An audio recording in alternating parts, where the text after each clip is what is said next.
Hello, my name is James. I have a master's degree in creative writing and I teach at Bronx Community College. I've also tutored for a long time and I have a lot of experience in educating um, students at multiple levels of English comprehension and this video um, maybe you've seen one of my workshops and have been redirected to it, is for students of mine, for students who have attended my workshops. This is one of the workshops that I give more on the developmental writing side of things, but certainly really useful even to people who, say, are teaching English and who just want to improve their skills in English. I find that I'm always learning new things, even about English or about teaching English. So I hope that this video is helpful to a wide range of people. With that said, I think I would like to jump right into the presentation. So let's do that. Fragments and sentence types. We'll start out by talking about fragment sentences. A fragment is a piece of something bigger. It is incomplete. Just like a broken vase shatters into a million pieces when it crashes onto the floor, each individual piece of that vase is incomplete by itself. It needs to be put together with the other pieces in order to form a whole. And that's the idea I'm trying to put into your head here about what a fragment is. So a fragment is a piece of something bigger. And it's certainly incomplete by itself. What is incomplete? What is complete? To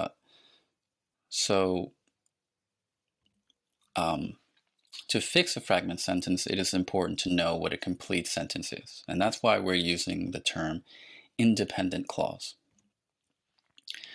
which is the minimum needed for a complete sentence. It is a whole. There are three things needed for an independent clause.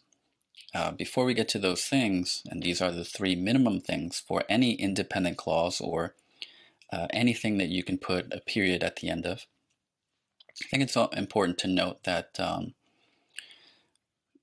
just because this is the minimum doesn't mean that these are the only things that that you would put into a sentence.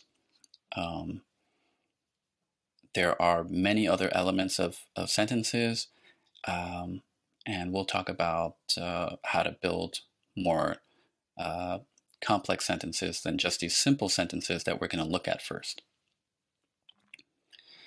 The first thing that you can look for an independent clause is the subject. The subject is who or what is performing the action of the verb. Typically, it is found at the beginning of the sentence. That doesn't mean that it's the first word of the sentence. It just means that it's usually found at the beginning before the verb. English is a SVO language. That means that you would typically find in the average sentence the subject, followed by the verb, followed by an object. So if the subject is performing the action of the verb, the object is basically receiving the action of the verb. An example sentence would be, to illustrate this point is, the man catches the ball, right? In the man catches the ball, the man shows up first. That's our subject. It's a noun. And catches is the verb. It's in present tense. And the ball is the object of that verb. So you see how the man is performing the action and the ball is receiving the action. It is being caught. Okay. So as stated, there are various forms of a subject in a sentence, and the noun is one of them, the man, the woman, the child. A noun is a person, place, or thing. This is critical to understand when you're learning English. And a thing can be physical, like a table, or it can be non-physical, like an idea, right? It's a person, place, or thing, right? A proper noun, I like to think of it as the name of a particular person, place, or thing. So if a noun is the man, a proper noun is John. It would be the name of that man. If a noun is mountain, a proper noun could be Mount Everest, and so on and so on. A pronoun replaces that noun or proper noun with a certain word. So the pronouns in English are he, she, it, for singular third person, they, that's third person plural, I, first person singular, we, first person plural, and then there's you, which is the same in the singular and in the plural. That's second person. And the gerund, which is the ing form of the verb that's used as a noun. An example sentence would be communication. Communicating. I'm trying to think of my go-to sentence. Talking is a form of communication. So that talking is actually the subject of that sentence. There are other things as well. You can do an infinitive verb. You can say, to speak is important when you are interacting with another person so that, you can communicate ideas. Okay. So I should have probably written that down too. So the infinitive is the to plus the base form of the verb, to talk, to walk, to be, to have, etc. So any of those can be a subject. Okay. I wanted to give you sort of this wide range of things that can be a subject because it's important to understand language in its nuanced form, right? I'm going to give you a lot of information. You can feel free to rewatch this and get things that you missed. For now, try to get the broad concepts. Subject, typically at the beginning, and it is not the topic, right? It's not what the sentence is about necessarily, right? You can be talking about obesity, but the subject of the sentence could be body fat, or exercise, okay? It has to do with that particular sentence and how the who or the what in that particular sentence, how that interacts with the verb. That's really what the subject is. Okay. We have to also talk about number 2. So that's number 1. Number 2 is the verb. Most of us in grade school learned that these are action words: run, walk, talk, climb, dance, sing. And those are actions, right? There are non-physical action words too that are verbs, to be clear. Plan, connive, think, ponder, wonder. Right? These are non-physical actions. They're also verbs. So verbs don't have to be strictly actions, okay? And then there are special kinds of verbs. Again, not specific actions per se, but are really important.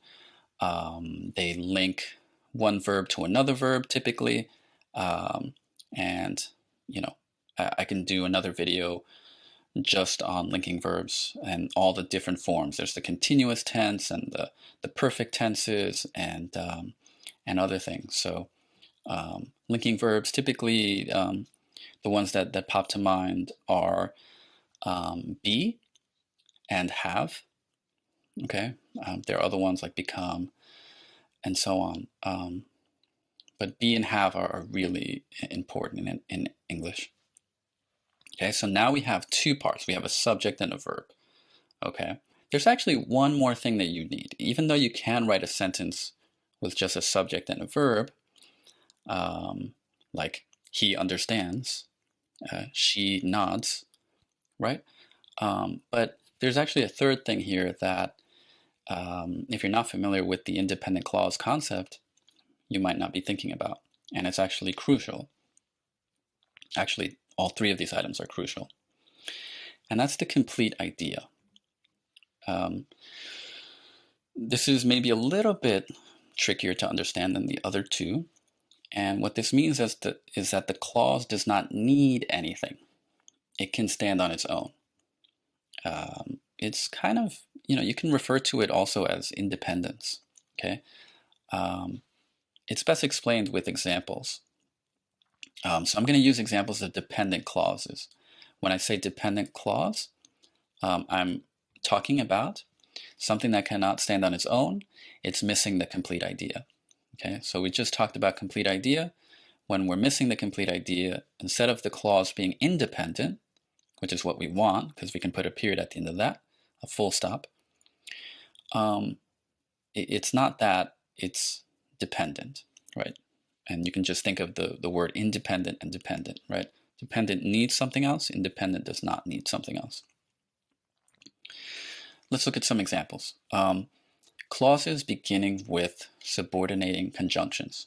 This phrase, subordinating conjunction, or this name rather, not important to remember. Again, just focus on the core lesson here.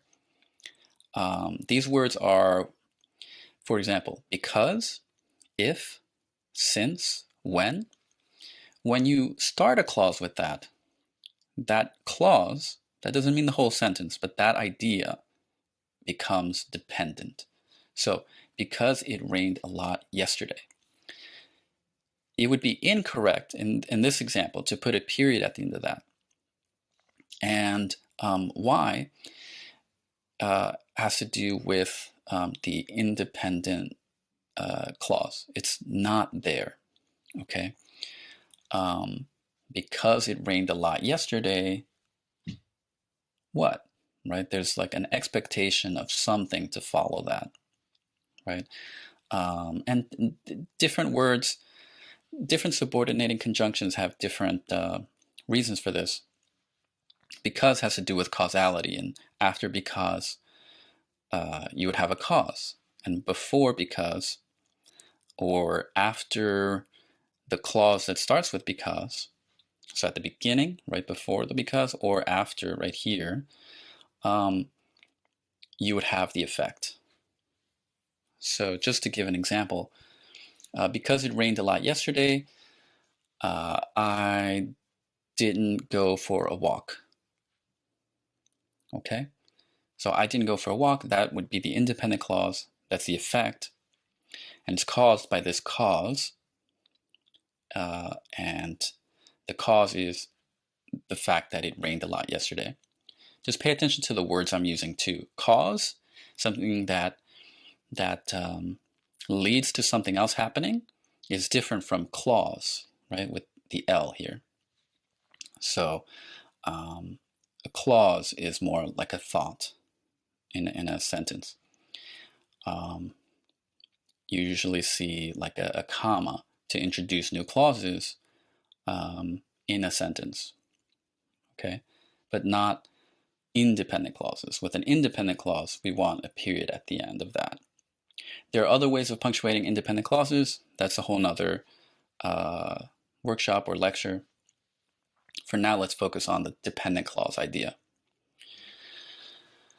You can also have a clause that is dependent in the sense that it's it doesn't have the subject to that sentence, even if there are nouns or pronouns or whatever within that phrase. And these are phrases beginning with prepositions.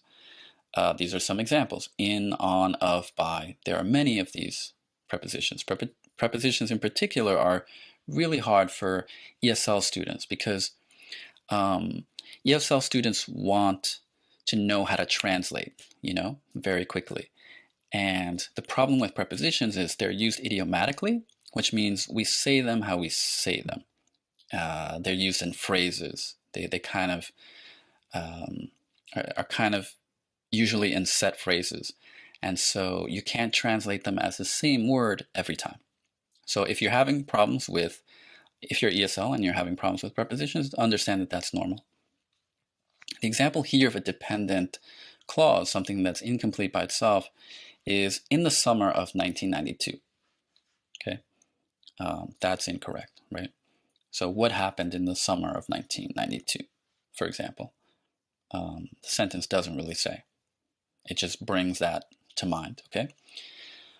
These are two examples of sentences that are missing the dependent clause. Remember, we need that subject, verb, and the whole thing, the whole sentence, even if it's just a subject and a verb, should express that,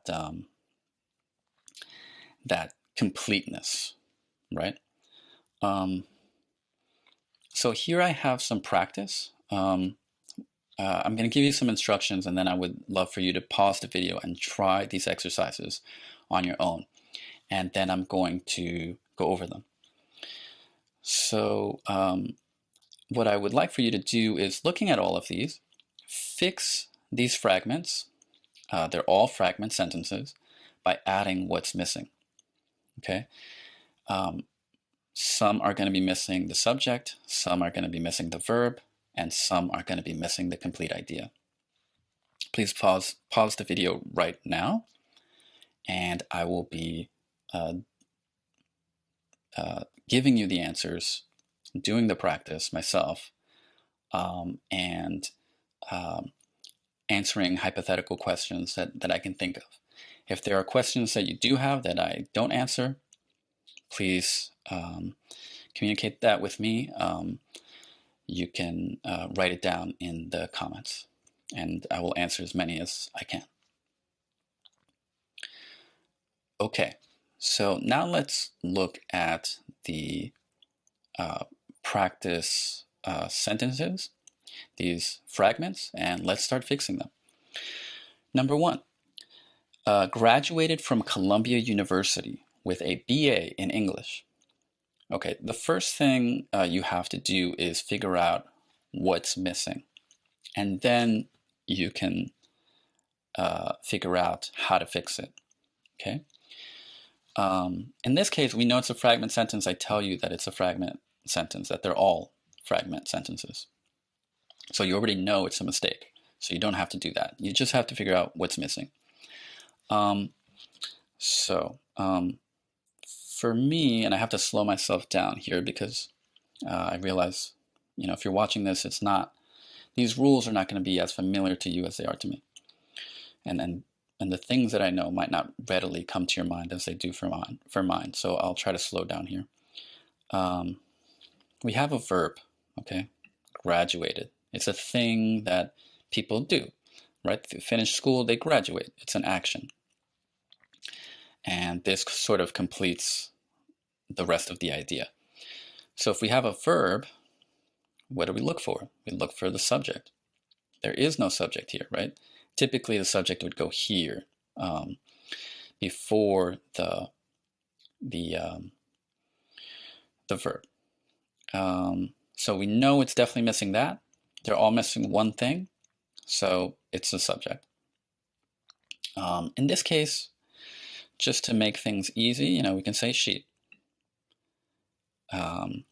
She is what type of subject?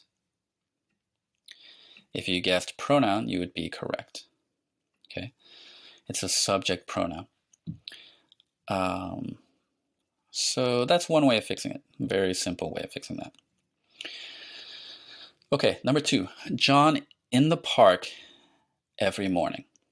Okay, let's look for the first thing, subject.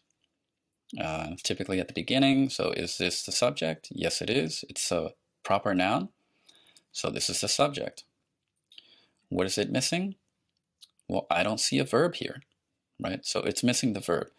John in the park every morning. Let's just put in a verb. We can say jogs. Okay, I can't write very well with this because I'm using the trackpad. Jogs. Okay, you can probably skip forward on this. Okay, jogs. All right, now let's look at number 3. If I can manage to get some more sleep, period. If you remember from before when I was talking about subordinating conjunctions, you would realize that if is a subordinating conjunction. That means that the clause is dependent. Okay, so if I can manage to get more sleep, right? This whole thing is the dependent clause, okay? If I can manage to get more sleep. So what I have to do is insert the independent clause. Where do I put that? I can put that at the beginning or I can put that at the end. I'm not going to write it out with this trackpad. It would take me forever and it wouldn't look very good. So I'll just say it verbally.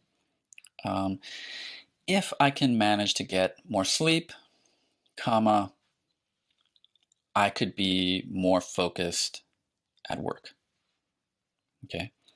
I could blah, blah, blah, blah, blah. Okay. Subject, verb, blah, blah, blah, blah, blah. It's independent. That's an independent clause.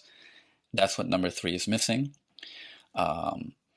It's missing that independent independentness or completeness. So I just added what was missing. If you have thought or if you have realized that the word if makes it dependent, another way you can fix this actually is by taking out the subordinating conjunction. So if you cross out if, and now the sentence reads, I can manage to get more sleep, even though the meaning is different, if it fits, if it works for your sentence, I mean, it depends on your sentence. But in this case, we're just trying to achieve an independent clause. In this case, number 3 is fixed by taking out if, because now we have a subject, I, and we have a verb, can. Okay? Alrighty. Number 4, when I close my eyes. Think about that. When I close my eyes. Does that sound complete? No. Right? Now, it does have a subject, I, and it does have a verb, close. Okay? But it's not complete by itself. And you're correct if you remembered that when is a subordinating conjunction. So we have to watch where this clause ends. It ends here. And we have to add the independent clause. In this case, I'll add the independent clause before the conjunction just to show you how you can complete it by introducing the independent clause either before or after the dependent clause. Let's see, when I close my eyes.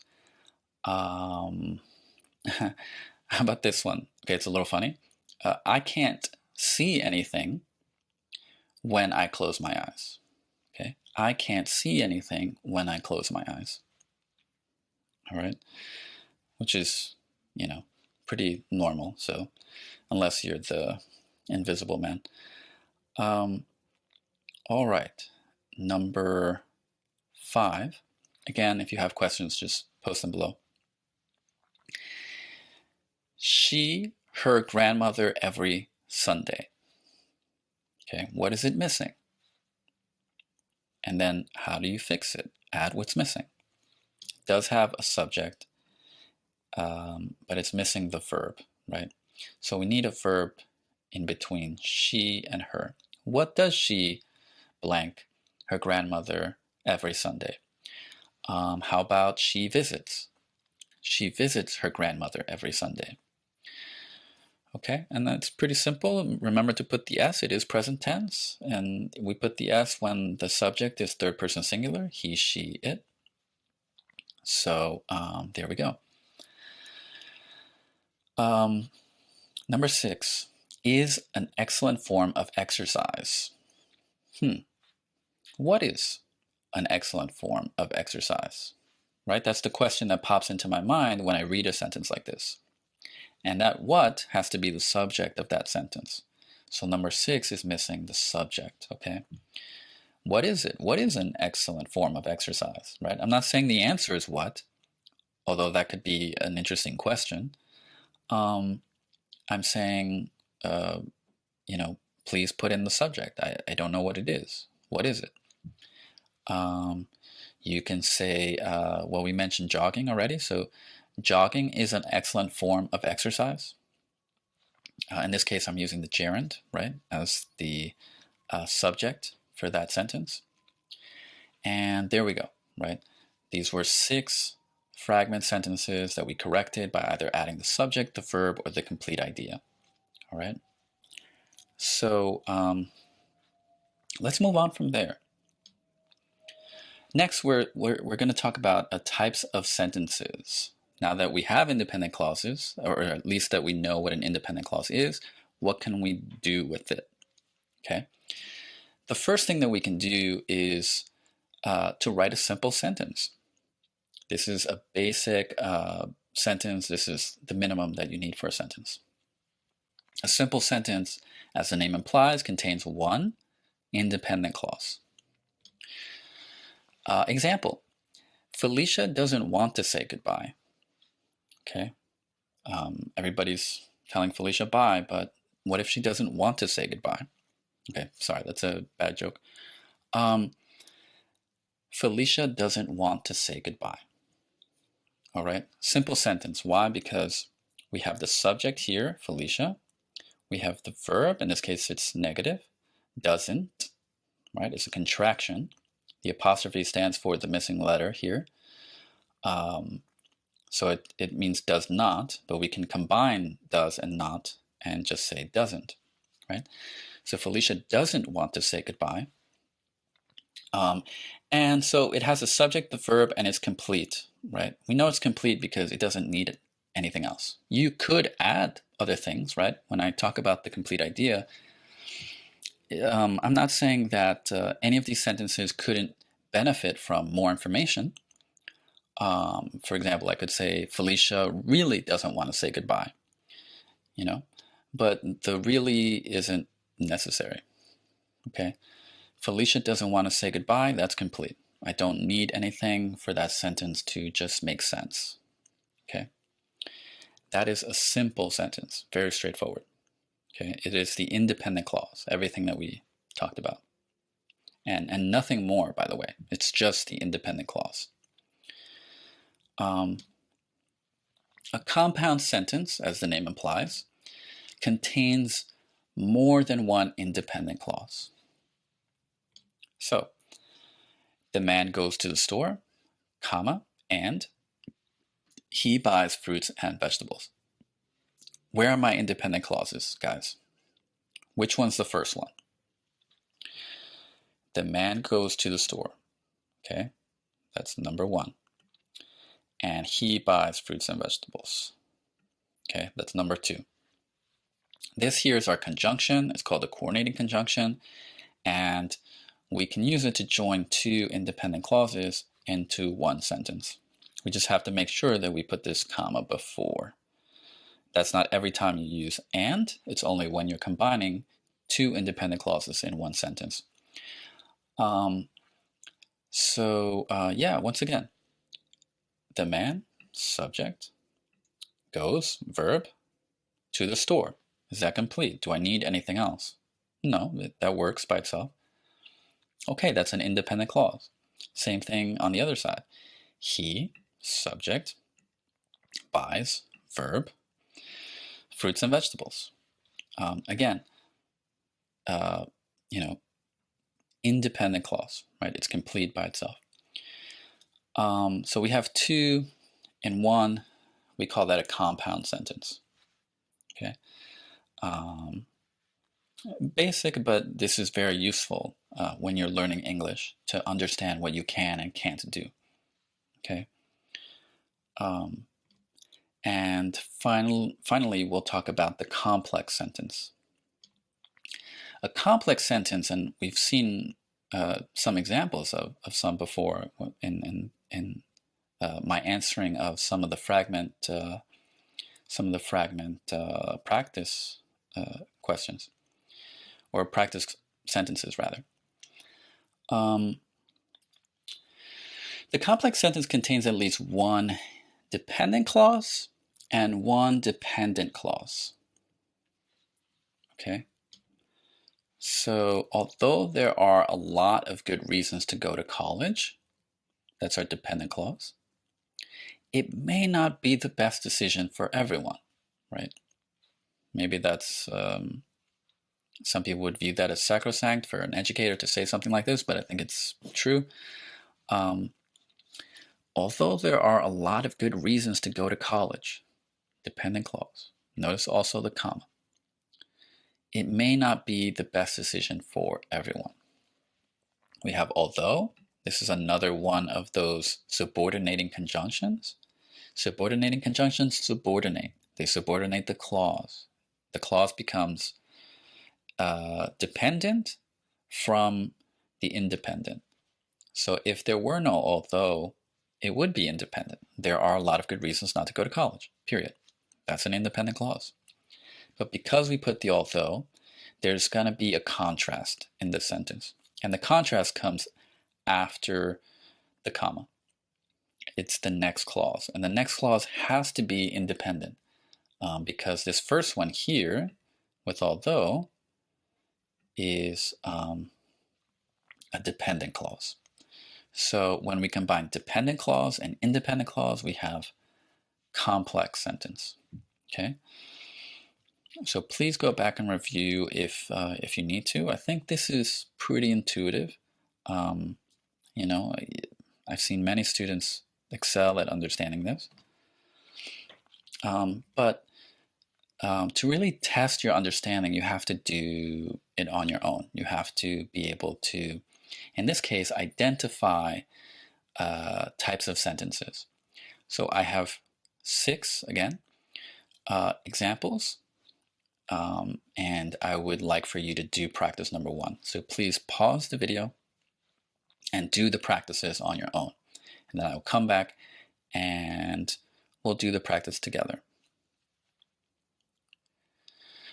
Okay, so now I'm going to begin to do the practices. Again, we're just trying to identify the types of sentences. We don't need to do anything else. Just what is it? Is it simple, compound, or complex? Okay, that's all we're doing here. Number 1. Molly went to the mall because her friends were there. Molly went to the mall because her friends were there. What do we have?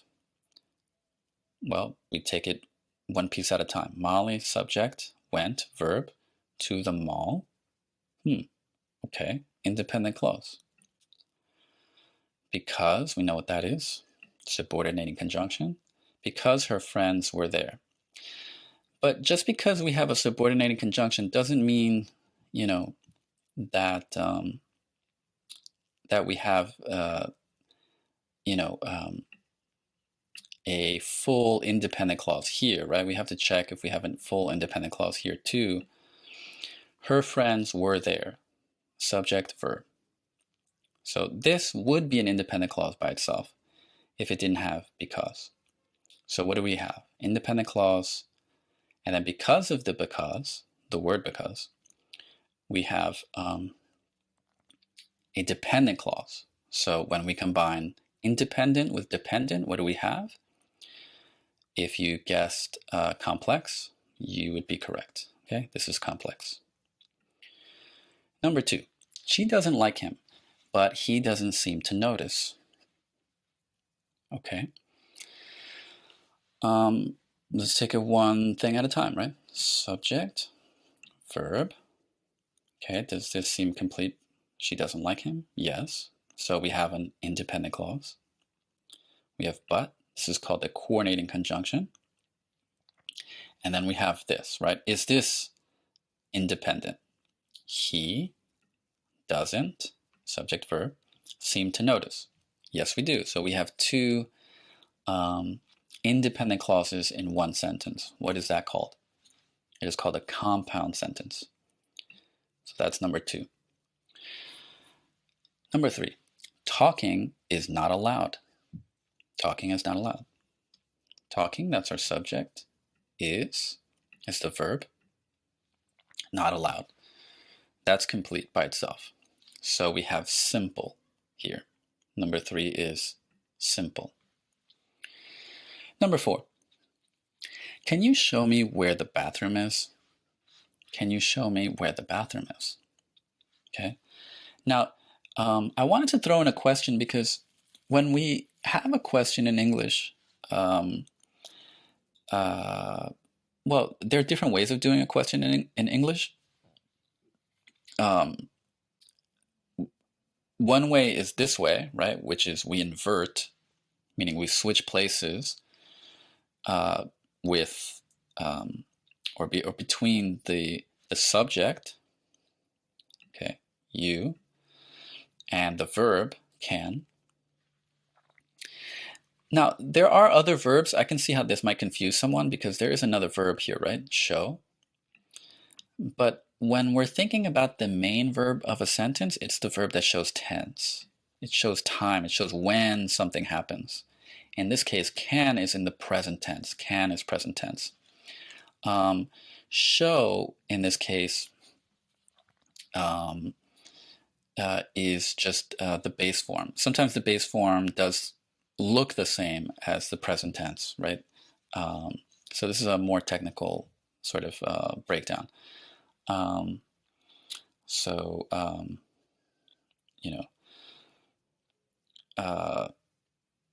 Yeah, I won't go into that in this particular video, but the main thing that I want you to notice is how the subject and the verb are inverted. The place is switched. Remember when I said the subject comes first and then the verb?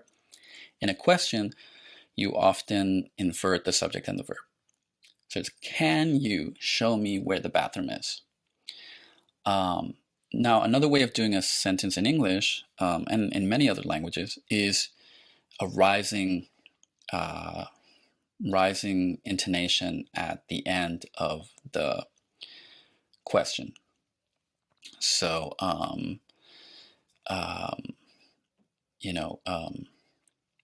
well, let's just take this one, for example. You can show me where the bathroom is?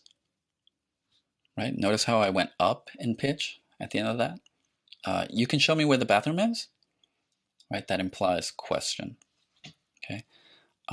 That's pretty universal, but not in every language. There are some languages that are very pitch dependent, like Chinese or Mandarin. And so I don't think that you can do it in Mandarin, right? Because that pitch going up would just change the meaning of the word. Okay. Number 5. Oh, sorry. So number 4 would be simple, right? Because it's just one independent clause. In this case, it's a question. Okay. Number 5. Teach a man to fish, and he will eat for a lifetime. Okay. Teach a man to fish. Right. This is maybe a little tricky, but this is an independent clause. Okay.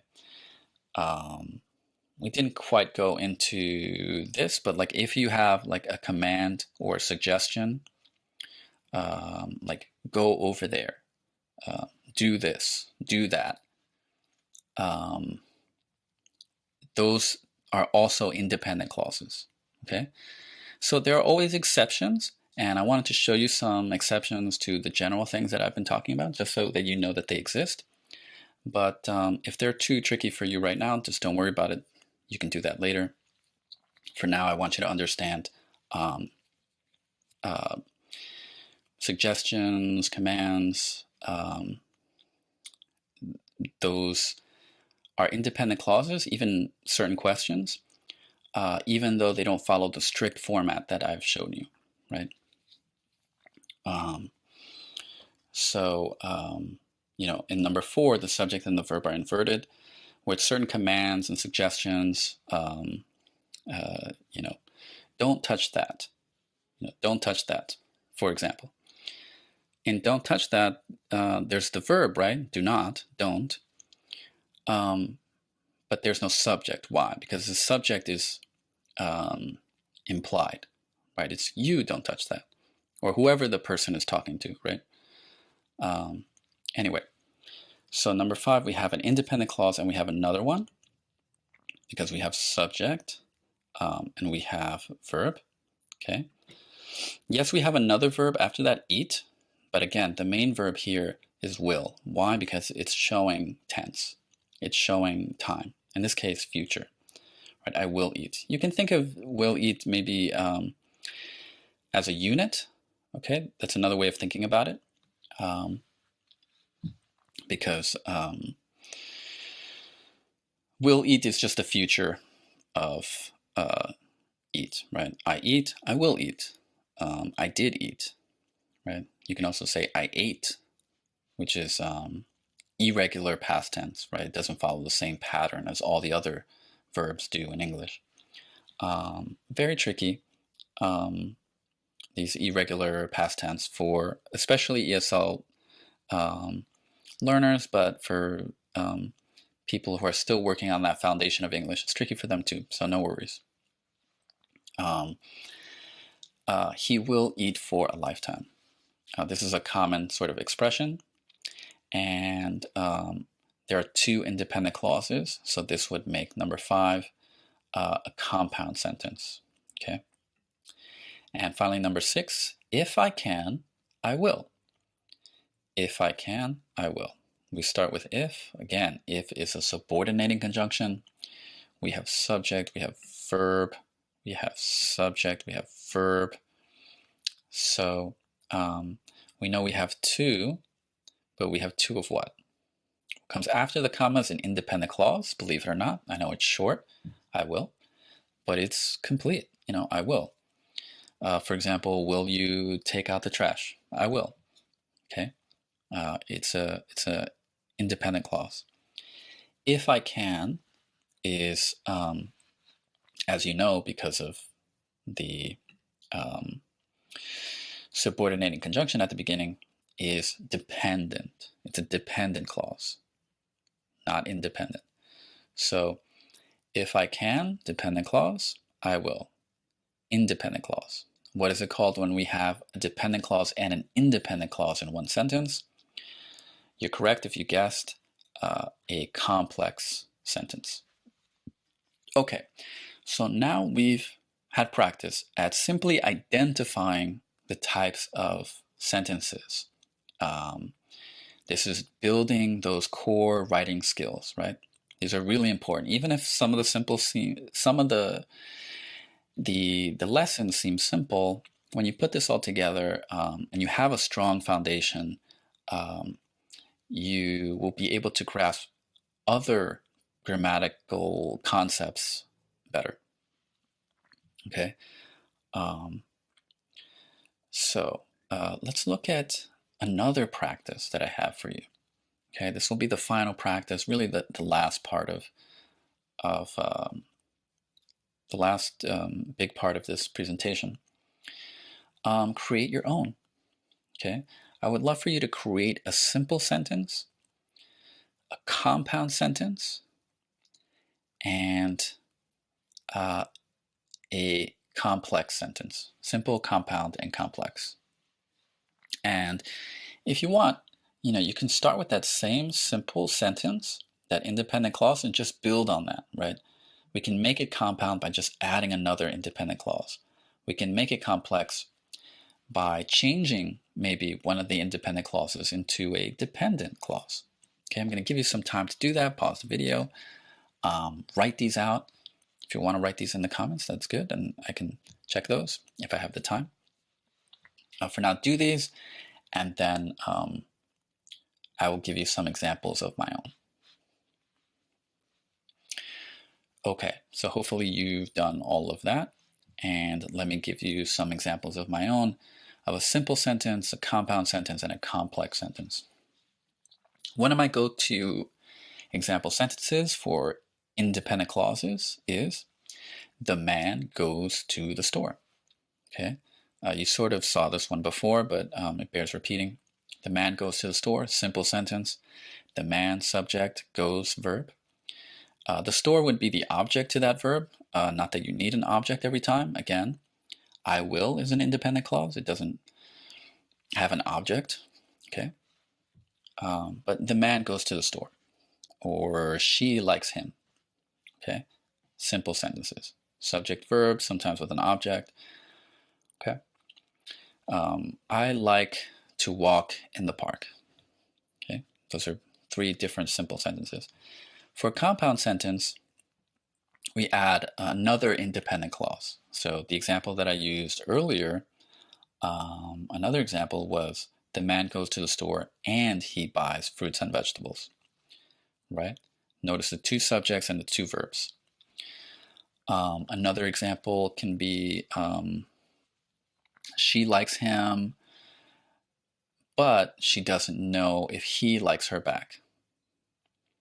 Okay, so again, just think about those sentences, maybe write them down. I'm not going to write down with this pen as I'm using the trackpad. Think about those sentences, write them down, and notice the 2 subjects and the 2 verbs, right? She, subject, likes, verb, him, but she, again, the same subject, doesn't, verb, know if he likes her back. Okay. And now let's create a complex sentence. Again, just add a dependent clause to that. For example, if it rains a lot, I won't go on my walk. If it rains a lot, I won't go to the park. I think that's the sentence I used earlier, right? That's a complex sentence. Okay, I can put the dependent clause after if you want, just to see some variation.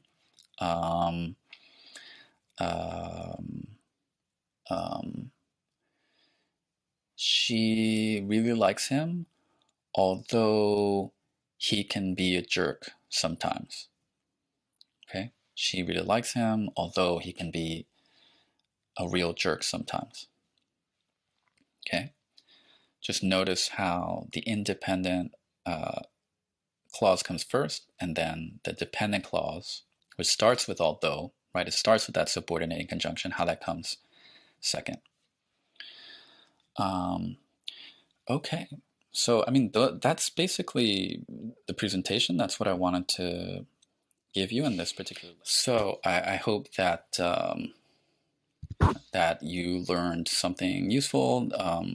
I understand that there might still be questions. Feel free to drop them in the comments below. I'll try to get through as many as I can. And just thank you so much for your participation, for paying attention. If you like these, just let me know and I will create more. My main goal with these, again, is for students of mine, either in my courses or who have went to one of the workshops I've taught, to get more time to go over these practices and these lectures, these lessons. And also just for students that I see, I can redirect them to this video. Thank you so much, and bye-bye.